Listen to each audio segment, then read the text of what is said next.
Hey guys, Prowl 1701 here. Today we're talking about episode 4 of the Book of Boba Fett. I like this one. It's mostly in flashback and it kind of shows when he first finds the assassin woman, I forget her name, but when he first finds her, which we saw at the end of one of the episodes of Mandalorian, when he finds her after she got gut shot, and it actually shows him taking her and getting her fixed with the cybernetics and everything. It's kind of neat to see all that. I didn't really like some of the kids hanging around there because, much like I've mentioned before, it kind of seems like this is to appeal to the CW crowd. Hey, look, kids in Tatooine with this kind of cyberness going on. First off, that doesn't make a lot of sense for Tatooine. I'd figure with all the dust and sand, it would get into their gizmos and cause problems. So why do we have all these emo kids with their tech stuff going on with sand? Because as we all know, sand gets everywhere. So it doesn't seem like it makes logical sense to do all of that, to upgrade yourself with tech like that.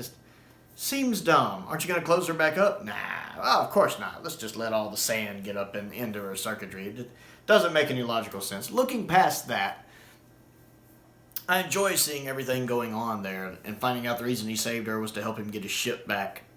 I like the Slave One. It's a very unique design.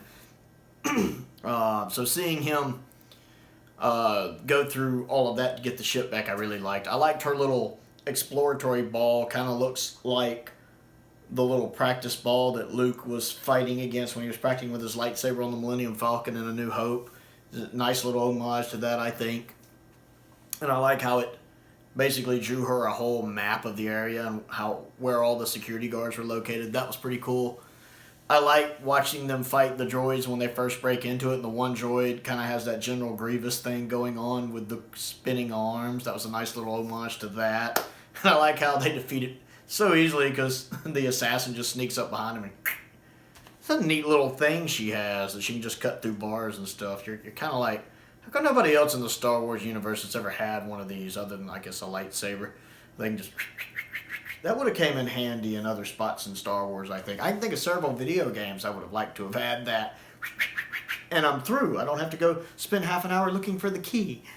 So that was pretty neat. I enjoyed seeing that. It was nice to see the Slave One again. I like when he goes to the Sarlacc because he thinks his armor's in it. And I like how when we first see the Sarlacc, it looks more like its original version with just the pit, like it looks originally in theater.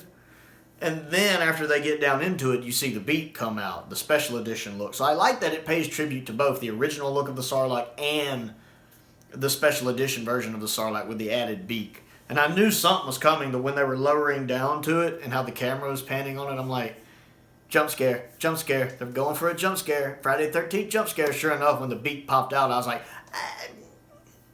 that was pretty neat. I didn't realize the Sarlacc was quite that strong. But that's pretty impressive, and I love that they dropped the grenade into it. I love those grenades, that sound they make. So I got a kick out of that. I've never liked the Sarlacc, so seeing the Sarlacc get it, so I was like, yeah. Because I've never liked the Sarlacc, so I was happy to see that we know how it died. And seeing the remnants of Jabba's sail barge there, it's pretty cool. I like that.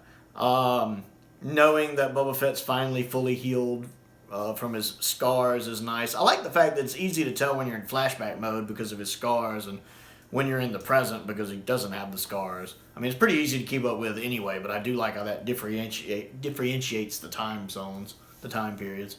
And then in the present, seeing him kind of... I like when he has all of the other heads of the areas, territories there with him. And they're like, why should we follow you? And that Rancor just... pops up and scares everybody. That was well timed. I like that. I like how he has the table right there. I don't know. I enjoyed that. It was an interesting episode.